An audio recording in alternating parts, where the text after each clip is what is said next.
എറണാകുളം ഹൈക്കോടതിയിൽ നടന്ന പ്രവാസി ലോക അദാലത്തിൽ നീതി തേടുന്ന പ്രവാസികൾക്കായുള്ള പ്രശ്നങ്ങൾക്ക് ഉത്തരം തേടി. സുൽത്താനേറ്റ് ഓഫ് ഒമാനിലെ അഭിഭാഷകൻ advocate Girish Kumar, United Arab എമിറേറ്റ്സിലെ അഭിഭാഷകൻ അബ്ദുൾ അസീസ് മുഖ്യാതിഥികളായി എത്തിയ അദാലത്തിൽ ജില്ലാ ജഡ്ജിയും കേരള ലീഗൽ സർവീസ് അതോറിറ്റിയുടെ സെക്രട്ടറിയുമായ പി മോഹനദാസ്, ഖത്തർ ബഹ്റിൻ മുൻ അംബാസഡറുമായ ഡോക്ടർ ജോർജ് ജോസഫ്, മുൻ MP advocate Thampan Thomas, advocate Prakash, advocate Subhash Chandra, advocate Sebastian തുടങ്ങിയവർ അദാലത്തിന് നേതൃത്വം നൽകി. പ്രവാസലോകം സംവിധായകനും പ്രവാസി ലോക അദാലത്തിന്റെ മുഖ്യ സംഘാടകനുമായ റഫീഖ് റാവുത്തർ അദാലത്തിന്റെ മോഡറേറ്റർ ആയിരുന്നു.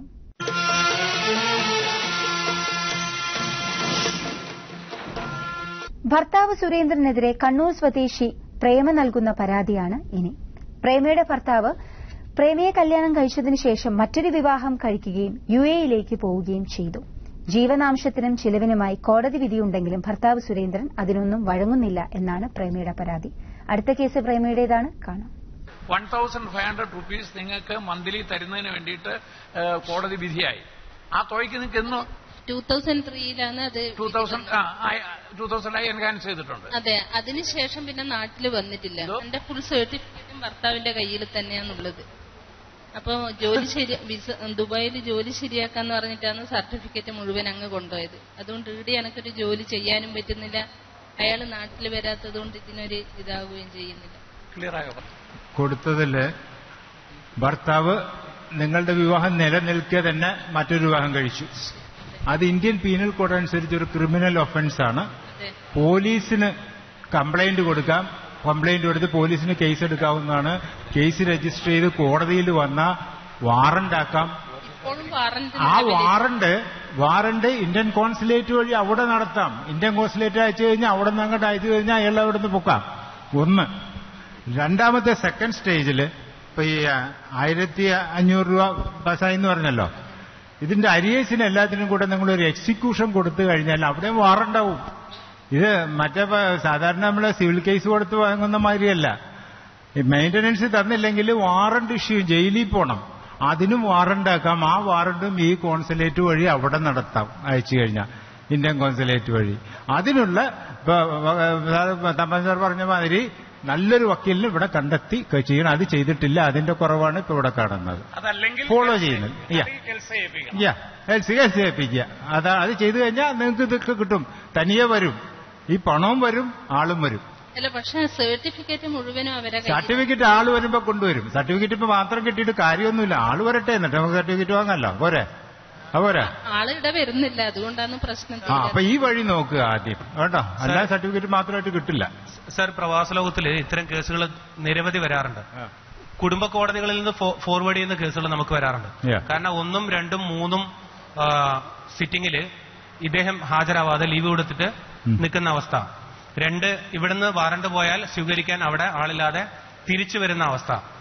3, കോടതികളിൽ ഇവര് മാത്രം റെപ്രസെന്റ് ചെയ്തിട്ട് ഈ കോടതി എക്സ്പാർട്ടി വിധി സമ്പാദിച്ചിട്ടും ആ വിധി ഇവിടുത്തെ കോടതിക്ക് ഇംപ്ലിമെന്റ് ചെയ്യാൻ പറ്റാത്ത അവസ്ഥ. ഇപ്പൊ പ്രവാസ ലോകത്തിൽ നിരവധി കേസുകളാണ് വന്നിരിക്കുന്നത് ഇതേപോലെ. കോടതി വീട്ടിൽ ഭർത്താവിന്റെ അഭാവത്തിൽ ഭർത്താവ് ചെലവിന് കൊടുക്കാത്തതുകൊണ്ട് വീട്ടിൽ കയറി താമസിക്കാൻ ഓർഡർ കൊടുത്തുള്ള ഭാര്യമാര് അവർക്ക് ആ വീട്ടിൽ കയറാൻ പറ്റാതെ പോലീസോ മറ്റു ജുഡീഷ്യറിയുടെ മേഖലകളോ സഹായിക്കാത്ത എത്രയോ കേസുകൾ. പ്രേമയുടെ കേസ്, പ്രേമയുടെ ഭർത്താവ് കൊണ്ടുപോയിരിക്കുന്ന ഡോക്യുമെന്റ്സ് കൊടുത്തിട്ടില്ല. 2, പ്രേമ സമർപ്പിച്ചിരിക്കുന്ന ഹർജിയിൽ കോടതി ഇതുവരെ എക്സ്പാർട്ടി വിധി ഇത് ചെയ്തിട്ടില്ല. ഇത് ഇത്രയോ അപ്പൊ ഇത്തരം പ്രവാസികളുടെ കേസിൽ പ്രവാസ ലോകം എവിഡൻസ് ആയിട്ട് എടുത്തിട്ട്, കുടുംബ കോടതികളിൽ നിന്ന് അതുകൊണ്ടാണ് വരുന്നത്, എവിഡൻസ് ആയിട്ട് എടുത്തിട്ട്. കാരണം ടിവിയിലൂടെ ഇദ്ദേഹത്തിന്റെ മിസ്സിംഗ് അല്ലെങ്കിൽ ഇദ്ദേഹത്തെ കാണാനല്ല, അദ്ദേഹം കോടതി രേഖ സ്വീകരിക്കുന്നില്ല എന്നുള്ളത് പോയി കഴിയുമ്പോൾ എന്നിട്ടും ഒരു വിവരവും ഞങ്ങൾക്കും ലഭിക്കുന്നില്ലെങ്കിൽ അത് തെളിവായി എടുത്തുകൊണ്ട് കോടതി വിധി പ്രസ്താവിക്കുന്നിടത്തേക്ക് കാര്യങ്ങൾ വന്നിട്ടുണ്ട്. ജുഡീഷ്യറിക്ക് ഇത്തരം കേസുകളിൽ, പ്രവാസികളുടെ കേസുകളിൽ കുറച്ചും കൂടി എഫക്റ്റീവായിട്ട് എന്തെങ്കിലും ചെയ്യാൻ പറ്റുമെന്ന് അറിയാൻ വേണ്ടിയാണ് ആക്ച്വലി പ്രേമ ഇവിടെ ഹൈക്കോടതിയിൽ നമ്മളോടൊപ്പം വന്നിരിക്കുന്നത്. കാരണം ഇതൊരു സാമ്പിൾ മാത്രമാണ്. എനിക്ക് പറഞ്ഞതുപോലെ ഭാര്യയെ വീട്ടിൽ നിന്ന് ഇറക്കി വിടുന്നു, വീട്ടിൽ കയറ്റുന്നില്ലെന്ന് പറഞ്ഞല്ലോ. അതിനിവിടെ നിയമമുണ്ട്. ഡൊമസ്റ്റിക് വയലൻസ് ആക്ട് അനുസരിച്ച് ഭാര്യനെ വീട്ടിൽ നിന്ന് ഇറക്കി വിടാൻ പാടില്ല. ഭാര്യ സ്വന്തം ഇഷ്ടത്തോടെ ബാഗും തൂക്കി പുറത്തു പോകല്ലേ എന്ന് പറയാനും ഇപ്പൊ ആണുങ്ങൾക്ക് അവകാശമില്ല ഇവിടെ. ഇപ്പൊ പെണ്ണുങ്ങൾക്കാണ് സേഫ്. ഞങ്ങളൊക്കെ ഇപ്പോ വലിയ ദുരിതത്തിലാണ് ഈ പുതിയ നിയമങ്ങളൊക്കെ വന്നതിന് ശേഷം. അപ്പോ വീട്ടിൽ നിന്ന് ഇറക്കി വിടും എന്നുള്ള കാര്യത്തിൽ പേടിക്കണ്ട. ഇഷ്ടമുള്ള പറഞ്ഞ് പോവുകയും ചെയ്യാം, തിരിച്ചു വരികയും ചെയ്യാം. അതും ചോദിക്കാൻ പറ്റും. ചോദിച്ചാൽ ഓർഗനൈസബിൾ ഒഫൻസാണ്. പോലീസിന്റെ കംപ്ലൈന്റ് കൊടുത്തു കഴിഞ്ഞാൽ ഭർത്താവിനെ പൊക്കും, വാറണ്ട് വേണ്ട. ആ അവസ്ഥയിലേക്കൊക്കെ എത്തി നിൽക്കുമ്പോൾ ഇങ്ങനൊരു കംപ്ലൈന്റ് വരാൻ പാടില്ല. പിന്നെ ഈ ഫാമിലി കോർട്ടിന് വരുന്ന പ്രശ്നം എന്താണെന്ന് വെച്ചാൽ നോട്ടീസ് സർവ് ചെയ്യാനുള്ള ബുദ്ധിമുട്ട്. നിങ്ങളെ ഫാമിലി കോർട്ടിൽ കേസ് കൊടുത്തു കഴിഞ്ഞാൽ നോട്ടീസ് സർവ് ചെയ്യാൻ വയ്യ. അതിനിപ്പോ ചെയ്യുന്ന എന്താ, ലാസ്റ്റ് നോൺ അഡ്രസ് കൊടുക്കുക അവർക്ക്. ആ ലാസ്റ്റ് നോൺ അഡ്രസ്സിലേക്ക് നോട്ടീസ് പോവുക, നോട്ടീസ് റിട്ടേൺ ആവും. അപ്പൊ പേപ്പർ പബ്ലിക്കേഷൻ അപ്ലൈ ചെയ്യാം. മാസത്തിൽ കേസിന് ഹാജരാവുക എന്നല്ലാണ്ട് ഇതിന് വേറെ ഒരു ഇംപ്രൂവ്മെന്റ് ഒന്നും കാണുന്നില്ല. കേസ് നീട്ടി കൊണ്ടുപോകുന്നുണ്ട്. അതല്ലെങ്കിലും ഇവിടുത്തെ ഈ ഫാമിലി കോർട്ടില് ഇപ്പൊ ഞങ്ങൾ ദുബായിലൊക്കെ ആണെങ്കിൽ ഒരു 4 മാസം 5 മാസം കൊണ്ട് ഡിവോഴ്സ് കേസ് ഓർഡർ ആവും കൊടുത്തു കഴിഞ്ഞാൽ. ഇവിടെ ഇപ്പോ ഒരു 26 വയസ്സുള്ള ഒരു കപ്പിള് ഡിവോഴ്സിന് കേസ് കൊടുത്തു കഴിഞ്ഞാൽ ഡിവോഴ്സ് ഓർഡർ വരുന്നത് അവർക്ക് 68 വയസ്സുള്ളപ്പോഴാ. എന്താ ചെയ്യാ ഇപ്പോ ഡിവോഴ്സ് കിട്ടിയിട്ട്? അത് മാറ്റണം, അത് ഗവൺമെന്റ് മാറ്റണം. അത് ഈ ഫോർമാലിറ്റി ഒക്കെ മാറ്റി കഴിഞ്ഞിട്ട് വിത്തിൻ 1 ഇയർ കൊണ്ട് ഡിസ്പോസ് ചെയ്യണം. RCA വീട് ഒഴിപ്പിക്കാനുള്ള കേസ് 1 കൊല്ലം കൊണ്ട് ഡിസ്പോസ് ചെയ്യണമെന്ന് പറഞ്ഞ ഓർഡർ ഉണ്ട്. ആ ഓർഡർ ഇതിനിട്ടൂടെ? ഇത് കോടതി പറയുന്ന റീസൺ എന്താണെന്ന് വെച്ചാല് അതിങ്ങനെ വലിഞ്ഞു പോകുമ്പോ ചിലപ്പോൾ ഇവർ രണ്ടും കൂടെ ശരിയായിക്കോളും. ശരിയായില്ലെങ്കിലോ ഇവരുടെ ആയുസ് പോയില്ലേ? അതിന് മാറ്റം വരുത്തണം. അതിന് നിങ്ങൾക്ക് ഓർഗനൈസേഷൻ ലെവലിൽ എന്തെങ്കിലും ചെയ്യാൻ പറ്റുമെങ്കിൽ ചെയ്യാം. ഒരു അമെന്റ്മെന്റ് കൊണ്ടുവരണം. പ്രവാസി യഥാർത്ഥത്തിൽ മറ്റേ ആളാണ് ഇല്ലേ? അയാളാണ് പ്രവാസി ഇല്ലേ? അയാളാണ് പുറത്തുള്ള ആള്, അയാളാണ് പ്രവാസി. ഇവിടെ ഉള്ള ആൾക്കാണ് നീതി കിട്ടേണ്ടത്. ആ ആൾക്ക് നീതി കിട്ടാൻ എന്താ വേണ്ടേ? ഇവിടുത്തെ നിയമം നടപ്പാക്കണം. ഇവിടുത്തെ നിയമം നടപ്പാക്കുന്നത് എങ്ങനെയാണ്? അതിന് സിവിൽ പ്രൊസീജിയർ കോഡുണ്ട്, ക്രിമിനൽ പ്രൊസീജിയർ കോഡുണ്ട്. ആ 2 നിയമങ്ങൾ അനുസരിച്ച് ഇവിടെ നമ്മുടെ കേസ് നടത്തുന്ന വക്കീല് അതിനാവശ്യമായ നടപടികളെടുക്കുമ്പോൾ, കാര്യക്ഷമമായി നടപടികളെടുക്കുമ്പോൾ ഈ മനുഷ്യനകത്താകും. ഞാൻ നടത്തിയിട്ടുള്ളൊരു കേസില്, ഇത്തരത്തിലൊരു കേസില് വിമാനത്താവളത്തിൽ നിന്ന് ഇതുപോലെ ഭാര്യ ഉപേക്ഷിച്ചു പോയ ആളെ അറസ്റ്റ് ചെയ്ത് കൊണ്ടുവന്ന് അത് തീർത്തു. അത് ചെയ്യുന്നത് ഈ കേസ് ഇവിടെ നടത്തുന്ന വക്കീലിന്റെ ചുമതലയാണ്. അതിന് നമ്മൾ പ്രവാസി ലോകത്തിന് സഹായിക്കാൻ സാധിക്കുന്നത് പ്രവാസിയായ ഒരാളുടെ ഭാര്യയെ പ്രവാസി കഷ്ടപ്പെടുത്തുന്നതിനാൽ അത് ഏത് തരത്തിൽ നമുക്ക് തീർക്കാം എന്നുള്ള കാര്യമാണ് നമ്മൾ ആലോചിക്കേണ്ടത്. അത് ആലോചിച്ച് നമുക്ക് തീർച്ചയായിട്ടും ഈ ഫോറം ഉപയോഗിച്ചുകൊണ്ട് നമുക്ക് അയാളെ കണ്ടുപിടിച്ച് അയാളത് ചെയ്യുന്നില്ലെന്ന് വരിയിൽ അയാളുടെ മേൽ നടപടികൾ നടത്തുന്നതിന് വേണ്ടിയിട്ട് എംബസിയിലോ അല്ലെന്ന് വരിയിൽ മറ്റു സ്ഥലങ്ങളിലോ നമ്മുടെ സംഘടന മുഖേന കൊണ്ടുപോകാനായിട്ട് കഴിയും. ആ സംഘടന അത് ചെയ്യട്ടെ. മറ്റേത് ഇവിടെ കേസ് നടത്താൻ ഇന്ത്യൻ പീനൽ കോഡും ഇന്ത്യൻ വിവാഹ നിശ്ചയ നിയമവും ഡൈവോഴ്സ് ആക്ടും ഇവിടുത്തെ സിവിൽ പ്രൊസീജിയർ കോഡും ഒക്കെയാണ് ആപ്ലിക്കബിൾ. അതിവിടെ നടത്തുന്ന വക്കീൽ എഫക്റ്റീവായിട്ട് ചെയ്യണം. ഇദ്ദേഹം പറഞ്ഞതിനേക്കാൾ വേറെ മെത്തേഡുകളുണ്ട്.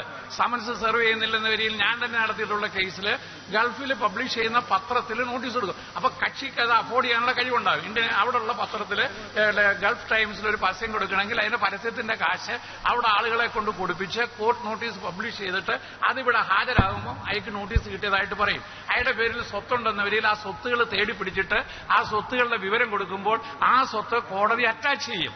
അയാൾ വരുമ്പോൾ എയർപോർട്ടിൽ നിന്ന് തന്നെ പോലീസ് അയാളെ അറസ്റ്റ് ചെയ്തുകൊണ്ട് കോടതിയിൽ ഹാജരാക്കും, ജയിലിലാക്കും. അപ്പം നിങ്ങളുടെ കാര്യത്തിന് സമാധാനമുണ്ട്. അത് നമ്മൾ ഇവിടെ എഫക്റ്റീവായിട്ട് നടത്തേണ്ട ഒരു കാര്യമാണ്.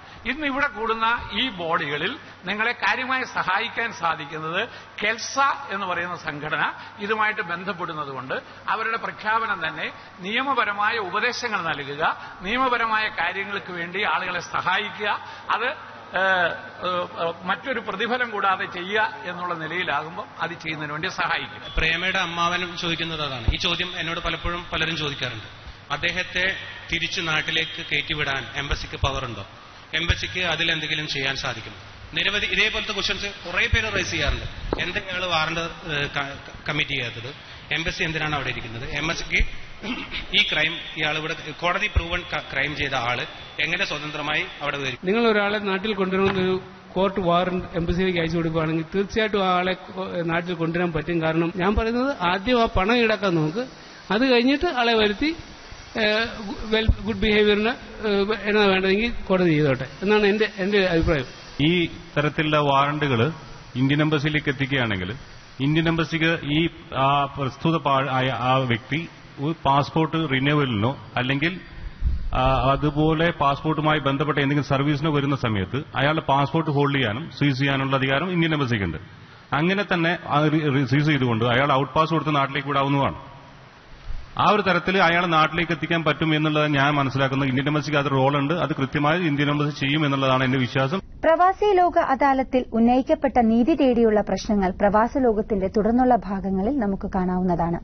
ഇത്തരം നിയമപ്രശ്നങ്ങൾ അഭിമുഖീകരിക്കുന്നവർ പ്രശ്നപരിഹാരത്തിനായി ഞങ്ങളുടെ വിലാസത്തിൽ ബന്ധപ്പെടേണ്ട വിലാസം പ്രവാസ ലോകം, കൈർലി TV, കൈർലി ടവർ, പാളയം, ട്രിവാൻഡ്രം 34. അക്കരപ്പച്ച മനുഷ്യജന്മത്തോളം തന്നെ പഴക്കമുള്ള ഒരു ചിന്തയാണ്.